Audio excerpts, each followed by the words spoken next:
जय श्री कृष्णा। आपका स्वागत है आपके अपने चैनल पर, जहां हम भगवद गीता के अमूल्य ज्ञान को समझने का प्रयास करते हैं। आज हम अध्याय 3 के श्लोक 1 से 3 पर चर्चा करेंगे, जिसे कर्म योग या कर्म का मार्ग के नाम से जाना जाता है। इस अध्याय में भगवान श्री कृष्ण अर्जुन के संदेहों और भ्रम को दूर करते हैं और कर्तव्य और कर्म के महत्व पर प्रकाश डालते हैं। पहले 3 श्लोक हमें इस गहन चर्चा की प्रस्तावना प्रदान करते हैं, जहां हम जानेंगे कि आत्म साक्षात्कार कैसे निष्काम कर्म के माध्यम से प्राप्त किया जा सकता है। आइए इन श्लोकों के गहरे अर्थ और प्रैक्टिकल मार्गदर्शन को समझें, जो आज भी सच्चाई के खोजकर्ताओं को प्रेरणा और दिशा देते हैं। अर्जुन उवाच ज्ञायसी चेत्कर्मणस्ते मता बुद्धिर्जनार्दन तत्किं कर्मणि घोरे मां नियोजयसि केशव व्यामिश्रेणेव वाक्येन बुद्धिं मोहयसीव में तदेकं वद निश्चित्य येन श्रेयो हमाप्नुयाम। अर्जुन ने कहा, हे जनार्दन, यदि आप बुद्धि को कर्म से श्रेष्ठ मानते हैं, तब फिर आप मुझे इस भीषण युद्ध में भाग लेने के लिए क्यों कहते हो? आपके अनेकार्थक उपदेशों से मेरी बुद्धि भ्रमित हो गई है। कृपया मुझे निश्चित रूप से कोई एक ऐसा मार्ग बताएं जो मेरे लिए सर्वाधिक लाभदायक हो। पहले अध्याय में उस परिवेश का परिचय दिया गया था जिसमें अर्जुन के भीतर दुख और अवसाद उत्पन्न हुआ और जिसके कारण श्री कृष्ण को दिव्य आध्यात्मिक उपदेश देना पड़ा।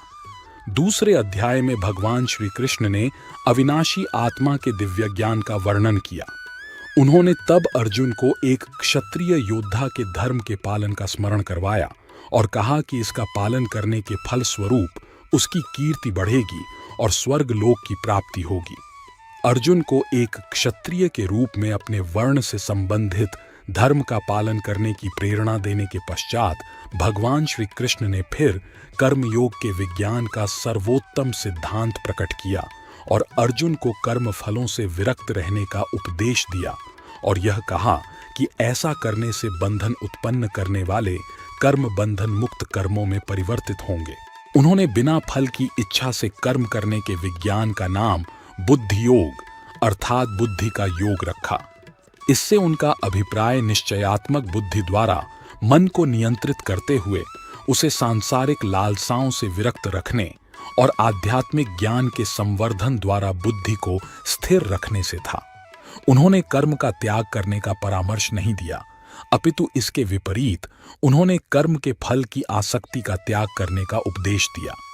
अर्जुन श्री कृष्ण के अभिप्राय को यह सोचकर गलत समझता है कि यदि ज्ञान कर्म से श्रेष्ठ है, तब फिर वह इस युद्ध में भाग लेने के घिनौने कर्तव्य का पालन क्यों करें।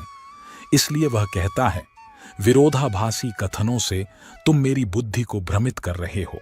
मैं जानता हूं कि आप करुणामयी हैं और आपकी इच्छा मुझे निष्फल करने की नहीं है, अतः कृपया मेरे संदेह का निवारण करें।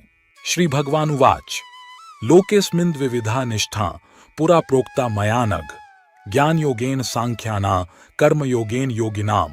भगवान ने कहा, हे निष्पाप, आत्मज्ञान की ओर ले जाने वाले 2 मार्ग मैंने पहले ही बता दिए हैं। ज्ञान का मार्ग जो चिंतन की ओर प्रवृत्त है तथा कर्म का मार्ग जो कर्म की ओर प्रवृत्त है। अध्याय 2 श्लोक 39 में श्री कृष्ण ने आध्यात्मिक पूर्णता की ओर ले जाने वाले 2 मार्गों की व्याख्या की है। पहला है आत्मा की प्रकृति और शरीर से उसके भेद के विश्लेषणात्मक अध्ययन के माध्यम से ज्ञान प्राप्त करना। श्री कृष्ण इसे सांख्य योग कहते हैं। दार्शनिक मन वाले लोग बौद्धिक विश्लेषण के माध्यम से स्वयं को जानने के इस मार्ग की ओर प्रवृत्त होते हैं। दूसरा है भगवान के प्रति भक्ति की भावना से कार्य करने की प्रक्रिया या कर्म योग। श्री कृष्ण इसे बुद्धि योग भी कहते हैं, जैसा कि पिछले श्लोक में बताया गया है। इस प्रकार कार्य करने से मन शुद्ध होता है और शुद्ध मन में स्वाभाविक रूप से ज्ञान जागृत होता है, जिससे आत्मज्ञान प्राप्त होता है। आध्यात्मिक मार्ग में रुचि रखने वाले लोगों में से कुछ ऐसे भी हैं जो चिंतन की ओर प्रवृत्त होते हैं और कुछ ऐसे भी हैं जो कर्म की ओर प्रवृत्त होते हैं। इसलिए जब से आत्मा में ईश्वर प्राप्ति की आकांक्षा उत्पन्न हुई है, तब से ये दोनों मार्ग अस्तित्व में हैं। श्री कृष्ण इन दोनों पर प्रकाश डालते हैं क्योंकि उनका संदेश सभी प्रकार के स्वभाव और प्रवृत्तियों वाले लोगों के लिए है। भगवान श्री कृष्ण ने अर्जुन के संदेहों को दूर करते हुए कर्मयोग का महत्व समझाया। हमने देखा कि कैसे निष्काम कर्म और कर्तव्य का पालन हमें आत्म साक्षात्कार के मार्ग पर ले जाता है। इस ज्ञान का हमारे दैनिक जीवन में क्या महत्व है और हम इसे कैसे लागू कर सकते हैं, इस पर और भी गहराई से चर्चा करेंगे आने वाले श्लोकों में।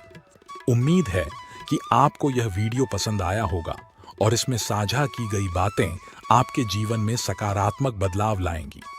अगर आपको यह वीडियो अच्छा लगा तो कृपया लाइक करें, शेयर करें और हमारे चैनल को सब्सक्राइब करना न भूलें। धन्यवाद और अगले वीडियो में फिर मिलेंगे। जय श्री कृष्णा।